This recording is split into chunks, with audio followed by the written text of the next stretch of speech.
Al fin conocí a una diseñadora peruana. No sé por qué hasta ahora no me había topado con ninguna. Y por suerte apareció Victoria, que hace un trabajo de lo más interesante. Ella también vive en Helsinki, pero no la invité a la radio porque en las primeras semanas de la cuarentena pensé que no era una buena idea hacer el programa ahí. Ahora ya pienso diferente y estoy yendo de nuevo. Así que seguiré publicando algunas de las entrevistas que hago en la radio. Pasemos a la entrevista de hoy. Victoria Palacín se define como investigadora y activista y nos abre la cabeza contándonos maneras satíricas de hablar y diseñar en relación a la muerte, o cómo bailar los datos puede hacernos entender data de una manera diferente. Escuchemos su historia. Mi nombre es Mariana Salgado y esto es Diseño y Diáspora.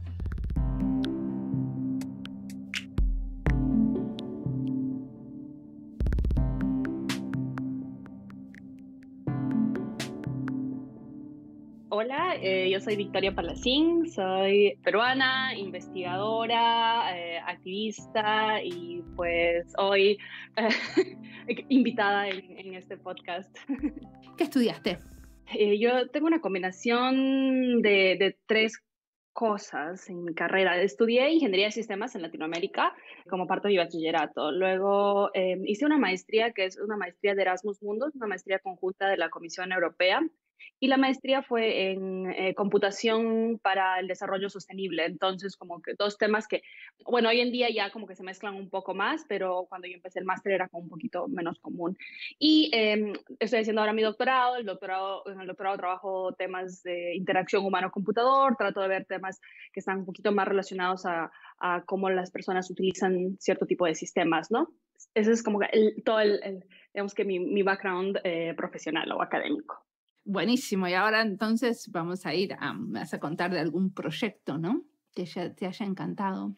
Por ejemplo, tenés uno que es muy interesante que se llama como Maneras de Morir.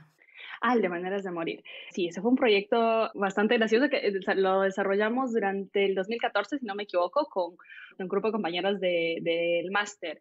Pues este proyecto básicamente era un proyecto que fue resultado de una hackathona. Una hackathona que la NASA hace unas hackathonas que se llaman los Space Apps Challenge cada año y pues en diferentes países como que suceden diferentes eventos, ¿no? Y participé en el de Finlandia ese año y esta aplicación básicamente lo que hicimos fue crear una aplicación que utiliza datos de la NASA, que son datos climáticos de los últimos 100 años, y utilizábamos esos datos para predecir de maneras muy satíricas cómo irías a morir, pues debido al cambio climático, ¿no? Entonces tú ibas y seleccionabas, yo vivo aquí, y entonces decía, bueno, lo más probable es que termines como en un incendio forestal, ¿no? O que termines bajo el agua. Entonces era una manera muy satírica de, yo creo que bromear con un tema que es el morir y el tema de cuáles pueden ser los efectos más trágicos del calentamiento global. Ok, ¿y eso fue lo que te trajo a Finlandia? ¿Participar de ese challenge? No. ¿Cómo fue que de golpe estás haciendo un doctorado acá, no? Sí, estoy haciendo un doctorado en Finlandia, lo estoy ahora terminando y pues llegué a Finlandia, de hecho, por esas cosas de la vida por las que uno anda por ahí. Pero hice un intercambio en México cuando estaba estudiando mi bachillerato y la verdad es que me encantó muchísimo el país. Así que cuando terminé mis estudios decidí hacer una estancia profesional en México. Entonces estuve trabajando ahí como gestora de proyectos y durante ese año escuché pues que la Comisión Europea tenía estas maestrías llamadas Erasmus Mundus, que son como el programa de maestrías conjuntas. Estas maestrías básicamente consisten en que 2 o 3 universidades europeas se unen, crean un programa y ellos crean un currículo en el cual tú tienes que estudiar en cada universidad como un semestre, por ejemplo. Y yo postulé a una maestría y afortunadamente fui seleccionada. Entonces, al terminar mi estancia en México, tuve aún otra estancia en Chile con la que estuve trabajando un ratito y luego me mudé para Europa a estudiar mi maestría. Entonces, la maestría tenía 3 universidades, la Universidad de Lorraine en Francia, la Universidad de La Peranta en Finlandia y la Universidad de Luleå en Suecia. Entonces, fui muy afortunada que tuve que pasar por esas 3 universidades, también tuve un par de estancias en Rusia durante ese proceso y pues así fue como que llegué a Finlandia. Y luego tuve que hacer mi tesis de maestría para la universidad en Finlandia y ahí fue cuando los profesores de la universidad pues me invitaron a unirme al staff de investigación. Y así fue como inicié mi carrera como académica en Finlandia. Buenísimo. Después vamos a charlar, ¿no?, de tu investigación de doctorado, pero antes quería hablar de otro proyecto que me causó mucho curiosidad cuando lo leía, es esto de danzar los datos, que tenés un proyecto de baile con datos. Sí, de bailar con los datos. Sí, ese es un proyecto muy entretenido. Bueno, como mencionaba, pues estoy haciendo mi doctorado aquí en Finlandia, pero yo también soy investigadora afiliada con el Instituto Tecnológico de Massachusetts, con el Centro de Civic Media. Uno de los proyectos que estuve desarrollando ahí el año pasado fue este proyecto, el de bailar con los datos. La idea nació a partir de, yo creo que observar cómo muchas personas realmente se frustran cuando están intentando explorar datos, ¿no? Uno observa a los ciudadanos comunes y los ciudadanos comunes normalmente consumen sus datos, o si bien en noticias o en redes sociales o en videos, de alguna manera que ya ha sido preparada y preprocesada por alguien, ¿no? Pero cuando tú les enseñas datos un poquito más, digamos que sin prepararse, yo qué sé, gráficos o simplemente matrices, muchas personas simplemente se bloquean y dicen, no, no, no, es que yo no entiendo eso, eso es para expertos. Entonces, existe como esa percepción de que los datos son para los expertos y que nosotros solamente tenemos que consumir historias ya construidas, ¿no? Entonces, las personas no tienden a cuestionar los datos, a preguntar, oye, pero ¿por qué está eso así? Ahora, los datos son altamente contextuales, dependen mucho del contexto en el que han sido recolectados y claro que tienen muchas limitaciones. Entonces, lo que queríamos hacer es, vamos, ¿cómo acercamos esto? Y hay un proyecto que se llama Baila tu PhD, hay otros proyectos que hay políticos bailando sus propuestas, entonces se nos ocurrió, oye, ¿qué tal si empezamos a bailar los datos? Y me uní con un par de investigadores, Rahul Barahava y Laura Perovich. Laura trabaja muchísimo el tema de la fisicalización de los datos.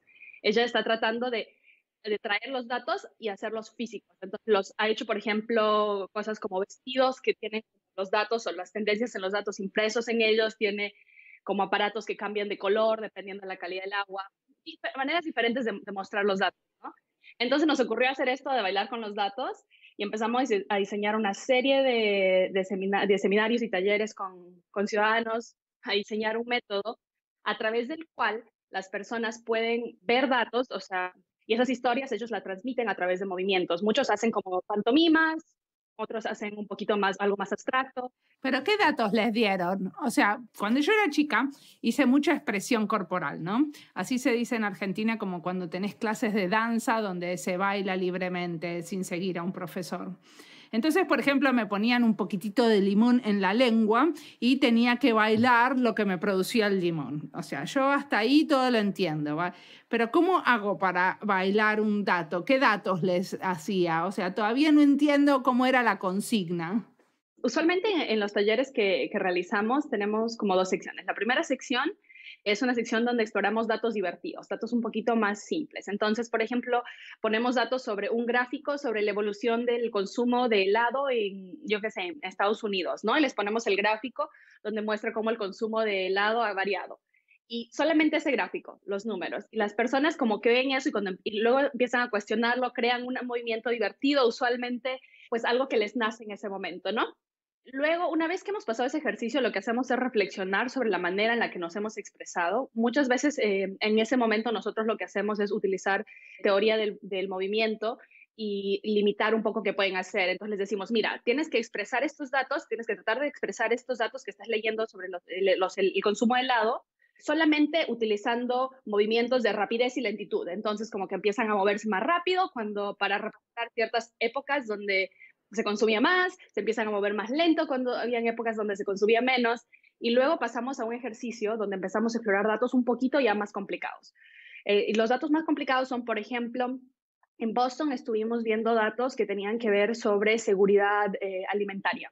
Entonces estamos viendo diferentes datos, un poquito ya más complejos, tablas y figuras, que contenían información sobre qué zonas tienen más inseguridad alimentaria, qué tipo de zonas tienen, por ejemplo, más educación, menos educación, cosas totalmente separadas. Y luego las personas podían ver estos datos y podían elegir, mira, lo que yo quiero hacer es intentar crear una historia donde yo hable sobre, digamos que la distancia de entre el número de supermercados que, digamos, tiene una zona y la inseguridad alimentaria, ¿no? Y entonces empezaron a crear historias del tipo, recuerdo una historia donde un grupo empezó a actuar utilizando movimientos como de ahora estoy caminando, ahora estoy corriendo, ahora estoy como trabajando mucho más para llegar a la comida, ¿no? Como algo para representar la historia. Y a través de estas historias pasan dos cosas. Una es que las personas tienden a recordar esa historia y esos datos mejor. Y la segunda, que yo creo que es la más importante, que es empiezan a empatizar con los datos. Entonces, ese punto de datos deja de ser un punto de datos y se convierte en una persona. Se convierte en una persona que tiene sentimientos, que está representando, que está sintiendo. Entonces, de esa manera, tú creas una relación un poco más cercana, que es algo que no existe hoy en día, ¿no? Porque leemos sobre las estadísticas de cuántas personas han muerto, cuántas personas sufren de ciertas cosas, pero no empatizamos. Entonces ahí creo que este método como que tiene mucho potencial para poder trabajar temas que son un poquito difíciles para ciertas comunidades, quizás temas de inmigración, quizás temas un poquito más delicados, que puedan ayudarnos a entender las experiencias de los otros. O sea, hacen estas exploraciones en abstracto, digamos, para después implementarla en otros contextos donde haga falta, por ejemplo, empatía entre, por ejemplo, vecinos que se están peleando entre diferentes comunidades. Entonces, la idea es que después este tipo de ejercicios les sirva para que no haya más ese discurso polarizado entre las dos comunidades.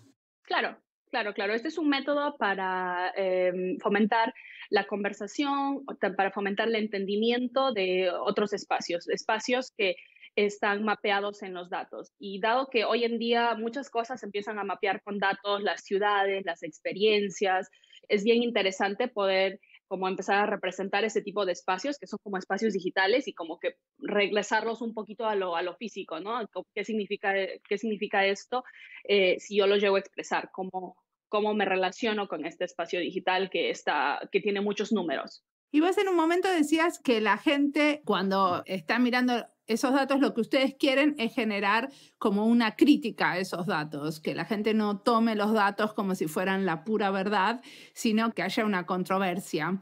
¿Cómo la danza ayuda a eso? El baile aquí es como un proceso que ayuda como a facilitar todo el taller, ¿no? Pero lo interesante es que cuando las personas tienen que crear un baile con estos datos, empiezan a cuestionar lo que están leyendo, porque empiezan a tratar de crear una historia. Entonces se dan cuenta, esta historia hace sentido o no hace sentido, esto es consistente o no es consistente, oye, esto no hace sentido o esto se conecta con aquello, ¿no? Entonces recuerdo una vez una participante se nos acercó y nos dijo, oye, mira, es que acabo de observar que la zona D tiene como muchísimos casos de eso y esto no está en sus datos, pero yo soy aquí y esa zona es una de las zonas que tiene la mayor cantidad de personas que salen de la cárcel en nuestra ciudad.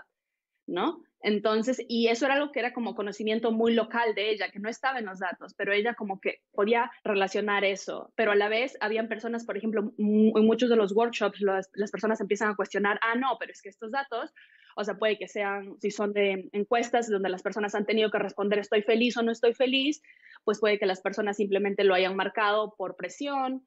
Entonces empiezan como a reconocer las limitaciones de los datos, que son cuestiones que normalmente no salen a flote. Y esas conversaciones justamente fomentan como un tema de entender los datos. En inglés lo llamamos data literacy, que es como literalidad de los datos quizás, que pues es algo que no tenemos porque nosotros no hemos sido preparados. Hemos crecido en ambientes donde se nos han enseñado ciencias básicas, se nos han enseñado otro tipo de cosas y nunca hemos hablado de, oye, ¿cómo entendemos los datos? ¿Cómo cuestionamos los datos? Muy interesante. Pero también creo que me estoy preguntando, ¿no? ¿Qué diferencia haría? Porque yo creo que esa mirada crítica viene de manipular esos datos, de estar un tiempo mirando esos datos con mucho detalle, que en general no es lo que hacemos. O sea, en general mirás un artículo y mirás, bueno, los datos están apoyando el argumento del artículo, está bien y seguís. Si vos estarías manipulando esos datos de otra manera, por ejemplo, redibujándolos o haciendo una animación, también probablemente tendrías ese tipo de conversaciones. Lo que está bueno de la danza es que cualquiera puede bailar. Claro, claro, exactamente. Y justamente yo creo que es importante como resaltar de que la equidad al acceso a los datos no existe hoy en día, porque lo que tenemos incluso son campañas de datos abiertos, pero los datos realmente son liberados en formatos que solamente son accesibles por pocos, porque son personas que tienen acceso a la infraestructura, tienen acceso a las computadoras, a los equipos y aparte tienen acceso al conocimiento de cómo analizar los datos.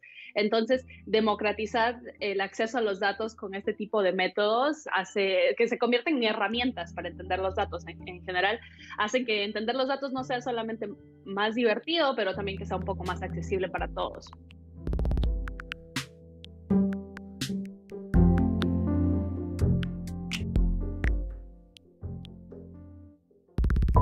Me gustan y me interesan mucho los proyectos donde se pone el cuerpo. Concretamente, como en el caso de bailar los datos. Creo que tenemos que usar más el cuerpo para diseñar. No sé cómo. Si la mayoría de las ideas las tenemos cuando nos movemos, no sé qué estamos haciendo tanto tiempo sentados de enfrente de la computadora. Bueno, lo que hacemos es poner en práctica lo que pensamos antes, mientras íbamos al baño o de camino al trabajo, cuando el cerebro piensa más relajadamente. En el diseño de servicios se usa mucho hacer dramatizaciones. A mí me encanta. Incluso una vez presentamos un proyecto así y ganamos un concurso. La verdad que pensé que éramos unas caraduras, pero la idea les gustó. Y la presentamos con una obrita de teatro. Sí, éramos 3 diseñadoras que en ese momento trabajábamos como investigadoras haciendo una especie de sketch. Y tenemos 0 capacidad para el teatro, porque a mí eso no se me da muy bien. Y a mis amigas tampoco. Bueno, lo digo también para darles valor. Los demás, los otros que concursaban, tenían unos paneles de los más bonitos y muy profesionalmente hechos. Pero bueno, logramos transmitir la idea, en ese caso con el drama. Bueno, también espero que se estén moviendo mientras escuchan este podcast, porque si se están moviendo, seguramente se les van a ocurrir cómo utilizar en su trabajo algunas de las muchas ideas que propone Victoria. Sigamos escuchándolas.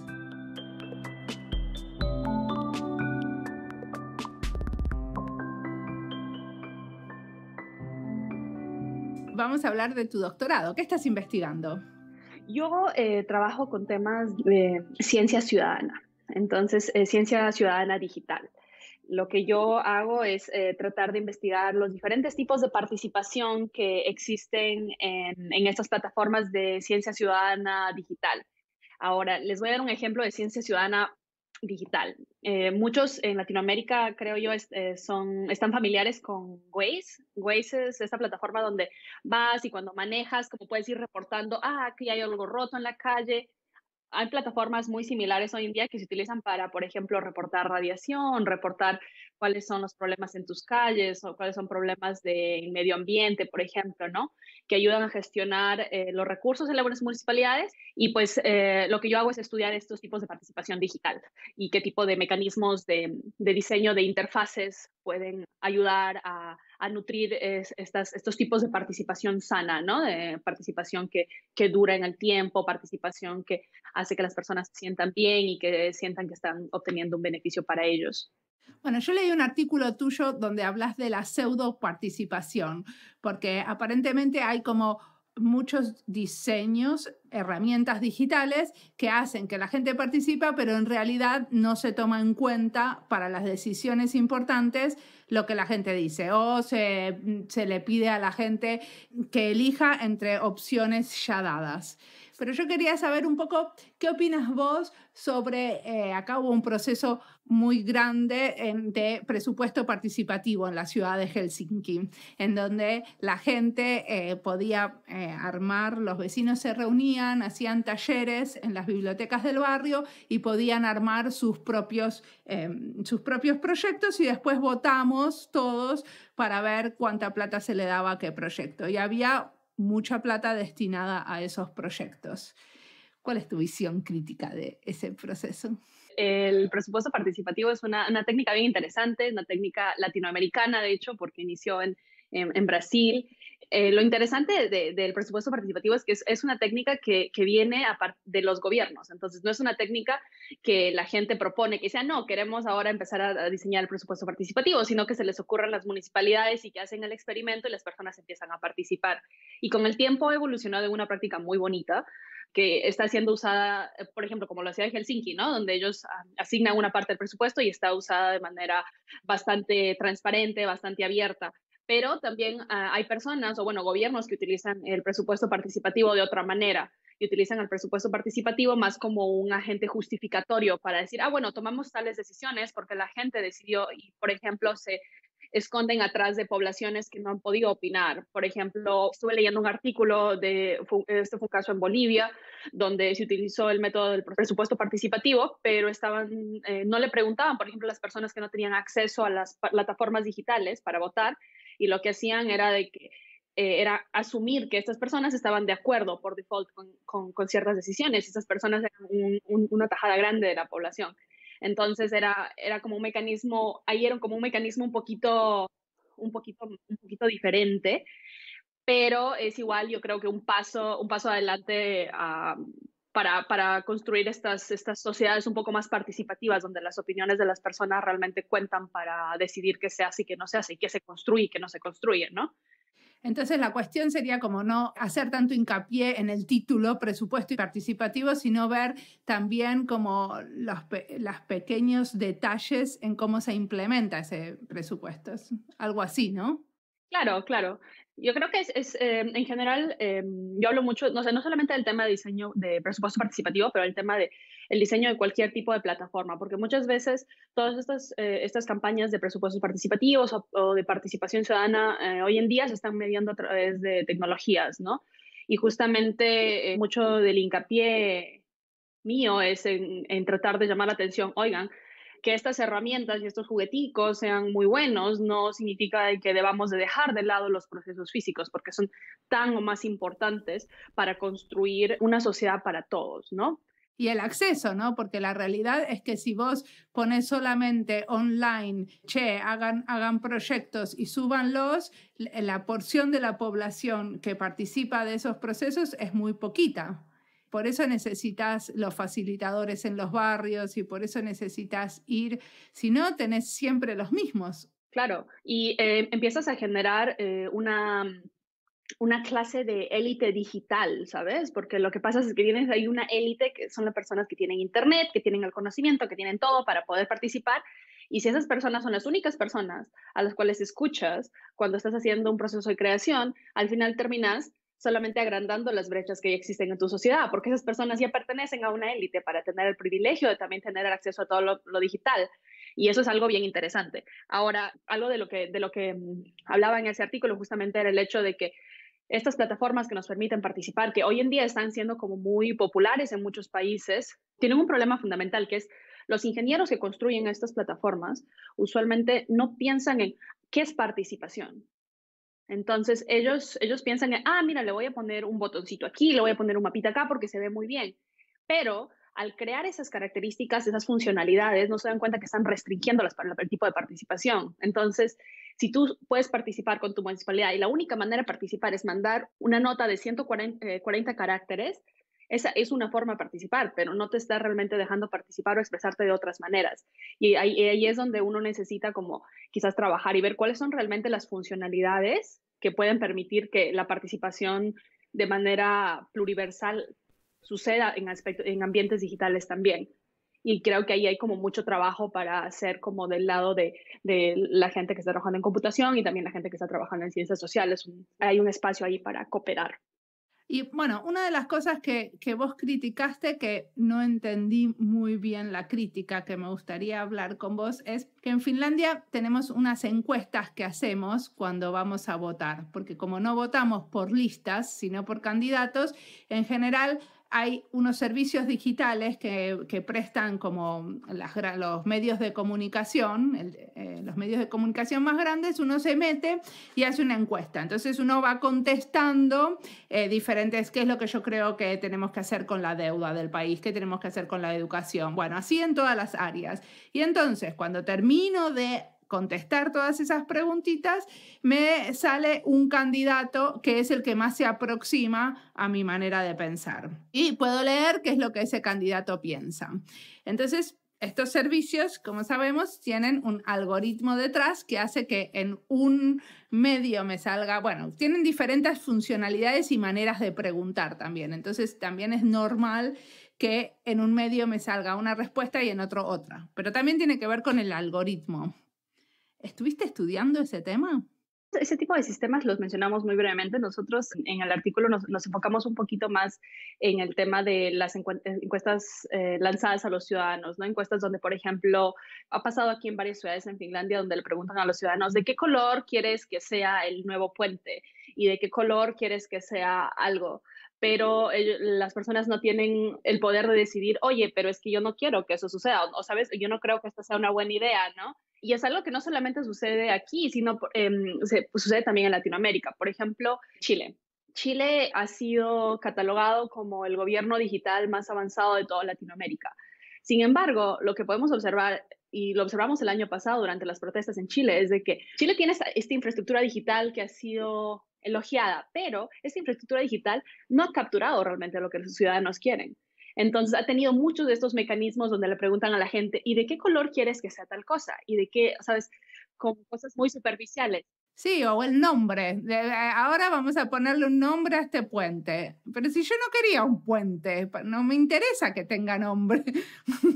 Sí, o quizás hay otras prioridades, o quizás los ciudadanos, ellos conocen sus contextos, los ciudadanos son expertos en sus ambientes de vida, entonces ellos saben muy bien cuáles son los tipos de soluciones que pueden apoyarse, o bueno, crearse en su comunidad, que pueden funcionar mejor, que se pueden adaptar a las prácticas que ya tienen ahí, ¿no? Entonces es bien interesante cómo estas herramientas digitales que hoy en día se están como lanzando por todos lados, como que no capturan eso y solamente capturan como las opiniones muy superficiales, ¿no? Y eso sucede porque cuando alguien está diseñando esas encuestas, a ellos pues se les ocurre de que, no, bueno, sabes, es que solamente podemos preguntarle esto a los ciudadanos, ¿no? Entonces, como que la participación no está realmente concebida desde el inicio, como solamente como es como un apoyo, ¿no? Algo bonito que tú le agregas a tu proceso para que puedas decir que ha sido participativo, pero no es realmente participativo. Pero entonces, ¿qué tendría que haber? Tendría que haber como una reglamentación, una ISO, como tenemos una ISO de calidad, podemos tener una ISO sobre participación y decir, esto es pseudo participación, esto es participación de verdad, esto es participación abierta y maravillosa. ¿Qué hacemos para que esto empiece a funcionar? Pues yo creo que mucho del trabajo que se tiene que hacer ahí ahora es tratar de entender cómo esa participación sucede en ambientes digitales y cómo podemos, digamos que aprender de las técnicas que ya existen, ¿no? Porque, por ejemplo, planeación urbana y las ciencias civiles, ellos se tienen muchas prácticas que han construido con los años de participación ciudadana. Y son prácticas que son prácticas mucho más físicas, donde los ciudadanos contribuyen de a pie con las personas que están haciendo algo, ¿no? Entonces, yo creo que hay mucho trabajo ahí para investigar cómo hacemos para aprender de esos procesos ya físicos que existen y moverlos al ámbito digital, porque las herramientas digitales pues son un medio más, pero son un medio más que bien puede ser usado para ignorar a muchos, pero yo creo que hay mucho más potencial positivo para poder hacerlos un poquito más pluriversales. O sea, que no te animas a decir una solución. Tu respuesta es, estudiemos lo que hay en otros lados y veamos si lo podemos adaptar. Sí, yo creo que mi respuesta va por ese lado, ¿sabes por qué? Porque lo que pasa es que no hay una solución, es como uno de esos problemas complejos que es como el desarrollo sostenible, ¿no? Es muy difícil de solucionar con una cosa, con un cambio solamente. Y yo creo que es un fenómeno tan nuevo porque realmente el acceso a herramientas digitales como las conocemos hoy en día, pues apenas llevan como 5 o 10 años a lo mucho, o sea, y las personas, o sea, están teniendo el acceso a poder participar con sus gobiernos desde mucho tiempo. Sí, pero para mí esto no tiene que ver con una herramienta digital o no. Cuando vos le estás preguntando a la gente de qué color tienen el puente, no importa, o sea, que sea una herramienta digital la que le pregunta o no, o sea, está bien, es importante, pero no es lo más importante. Lo importante es que le estás preguntando por el color y no le preguntaste si querían el puente o no lo querían. Uh-huh. O sea, y eso no tiene que ver con la herramienta digital, eso tiene que ver con que se tomó la decisión antes de hacer una consulta. Entonces, perfectamente se le podría decir al que está planeando algo, hacer una especie de protocolo donde se le pregunte, ¿usted ya tomó la decisión? ¿Cuántas decisiones ya tomó antes de llegar a la consulta popular? Si usted quiere hacer una consulta con su ciudadanía, ¿qué está preguntando? ¿Qué quiere definir? ¿Quiere definir la existencia de algo o quiere definir una cuestión estética o el nombre? Entonces, como algo para que, algún mecanismo para que la gente que está planificando esa consulta sea más consciente de que lo que está preguntando no está haciendo a la participación. Claro, claro. Sí, definitivamente ahí se necesitan, yo creo que son tres cosas, se necesitan como métodos, se necesitan mecanismos o instrumentos que permitan que la participación suceda desde el inicio, desde la conceptualización, y se necesitan también indicadores para poder medir que esta participación esté realmente sucediendo de la manera en la que tiene que suceder. Ahora, eso es algo que en teoría ya debería estar en desarrollo, es una de las metas del desarrollo sostenible para el 2030.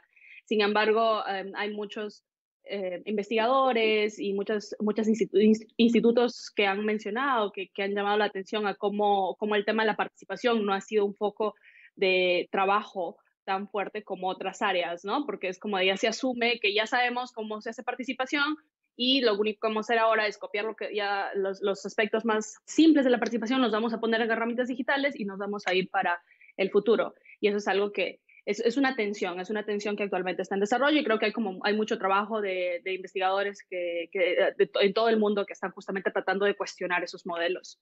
¿Cuál es la meta esta de la que hablabas de diseño sostenible para el 2030? Bueno, no es diseño sostenible, son las metas de desarrollo sostenible, los SDGs, Sí. que son las metas de desarrollo sostenible de las Naciones Unidas. Entonces, dentro de esas... ¿Hay una que se relaciona a la participación? Pues son todas, básicamente. Cuando uno revisa el documento de las Naciones Unidas, cada meta básicamente tiene ahí indicadores de requisitos, pero esto tiene que ser local, se tiene que hablar con la gente, tienes que desarrollar métodos participativos que puedan permitirle a las personas contribuir al desarrollo desarrollo de esta meta, ¿no? De cómo llegamos ahí. Muy bien. Y decime, ¿qué te imaginas haciendo en el futuro? Ahora estás terminando el doctorado. ¿Qué pasa después? Pues yo creo que ahora estoy justamente en el proceso de definir qué hago.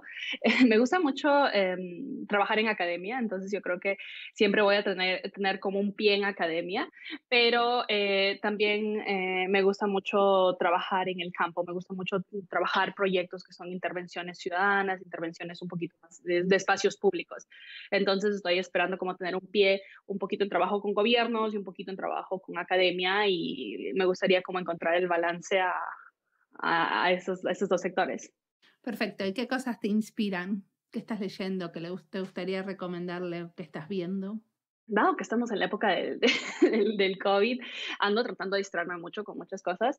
Hay un libro muy bueno que estoy leyendo ahorita que se llama Ciudades Radicales. Me encanta porque es un libro sobre ciudades en Latinoamérica y está, bueno, el autor explica justamente cómo estas ciudades han sido creadas, cómo muchos de por ejemplo, las favelas, los asentamientos humanos, etcétera, cómo han emergido, cómo son espacios emergentes donde la innovación sucede básicamente de manera cotidiana, ¿no? Para poder sobrevivir a tu día a día y cómo esos procesos justamente de creación comunitaria, de apoyo comunitario, son procesos bastante interesantes.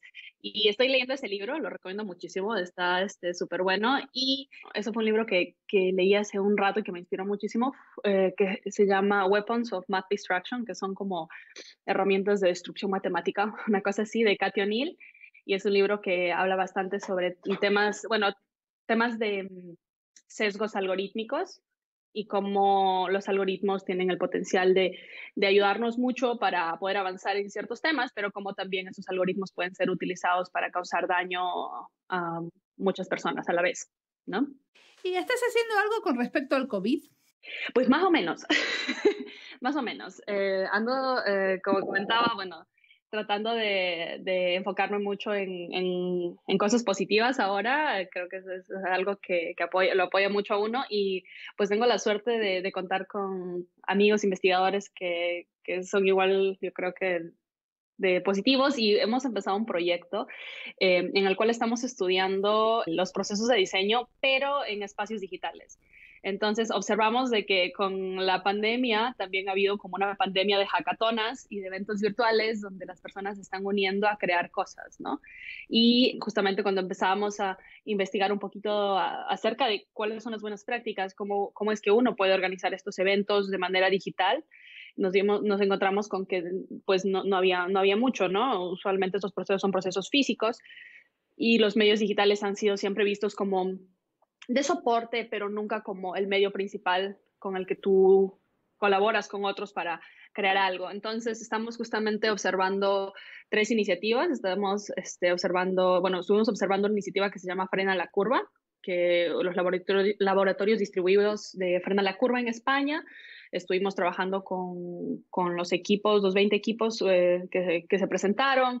Estuvimos dándole seguimiento, viendo cómo es que se comunican, cómo trabajan, cómo hacemos para entender sus prácticas y ayudar a otras iniciativas parecidas. Y ahorita estamos estudiando otras 2 hackatonas muy grandes, una que se llama Vence al Virus y la otra en Latinoamérica que se llama Cada Día Cuenta. Pues básicamente estamos haciendo eso, estamos intentando entender los procesos de diseño en situaciones de emergencia como la del COVID, ¿no? Situaciones de confinamiento. Perfecto. ¿Y ya tienen alguna conclusión? ¿Ya se dieron cuenta de algo? Pues nos hemos dado cuenta de un par de cosas bien interesantes. Una cosa que nos hemos dado cuenta es del tema del rol de las herramientas digitales como dentro de estos procesos de diseño, ¿no? Porque muchas de estas hackatonas como que le recomiendan herramientas a las personas y luego los mentores también recomiendan herramientas a las personas y nos hemos dado cuenta que mientras más herramientas utilice un equipo, menos logran crear lo que quieren, porque como que toda la atención se dispersa en esto. Entonces, el rol de las herramientas, si bien es muy bueno para mediar la participación y para mediar la creación, también puede tener como un efecto negativo si es que es como utilizado en exceso, ¿no? Como que confunde. Y lo otro fue justamente el tema también de las élites digitales. Nos empezamos a dar cuenta de que las personas que están participando en este tipo de espacios justamente son personas que pertenecen de alguna manera u otra a estas élites digitales.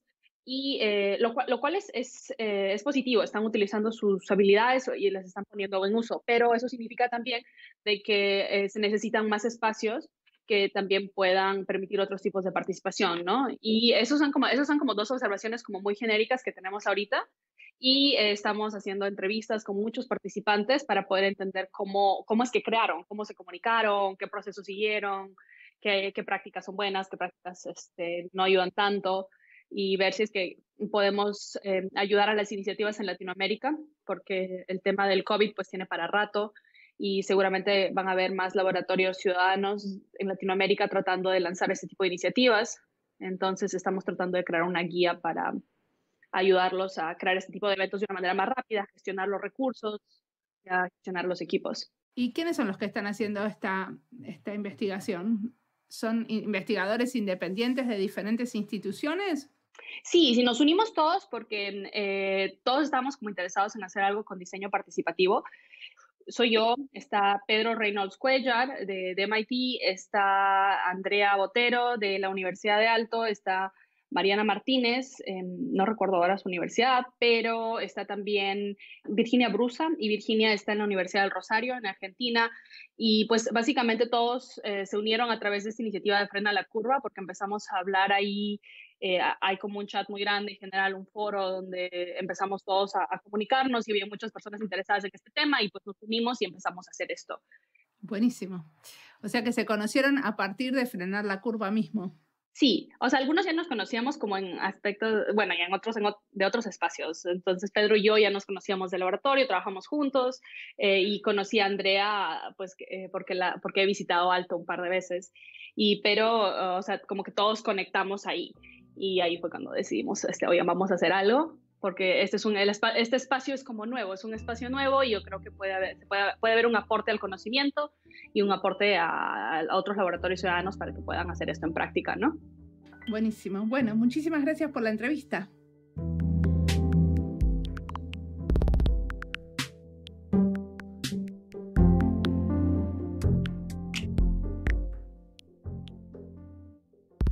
Armamos una lista de podcasteros en diseño en español y estamos pensando qué podemos hacer juntos.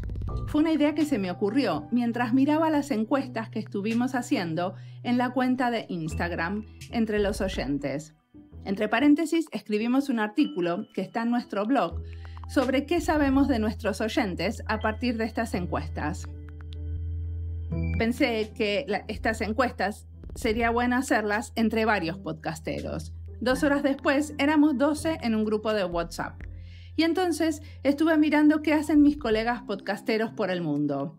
Escuchar lo que hacen ellos me ayuda a entender qué es lo que estoy haciendo. Creo que una de las cosas que a mí me sale muy naturalmente es entrevistar a investigadores y profesores en diseño. Tantos años en la facultad, estudiando e investigando, hacen que me guste mucho saber qué hacen los que investigan diseño. Especialmente me interesa cómo su práctica como diseñadores dialoga con la investigación y cómo la investigación enriquece la práctica de diseño. Espero que los que escuchen Diseño y Diáspora les parezca también interesante y le pierdan el miedo a los investigadores. Creo que el podcast es un buen medio para acercar la investigación y que no circule solo entre académicos, sino que también sirva para la formación permanente, no formal, de diseñadores. En general, los profesores o investigadores de diseño escriben en foros académicos y presentan en conferencias muy diferentes a las que van los diseñadores. Para mí no tendría que ser así, sino que tendría que haber más intercambio y menos burbujas en el diseño. En Diseño y Diáspora apostamos a salirnos de esa burbuja y escuchar solo a diseñadores, sino que estamos en diálogo constante con investigadores, como es el caso de este episodio con Victoria. También creo que es una manera de que a algunos diseñadores les pique el bichito de la investigación, les den ganas de incursionar por esos lados, le vean la beta divertida hacer experimentos como los que cuenta Victoria, muy provocadores y tanteando los límites de lo posible.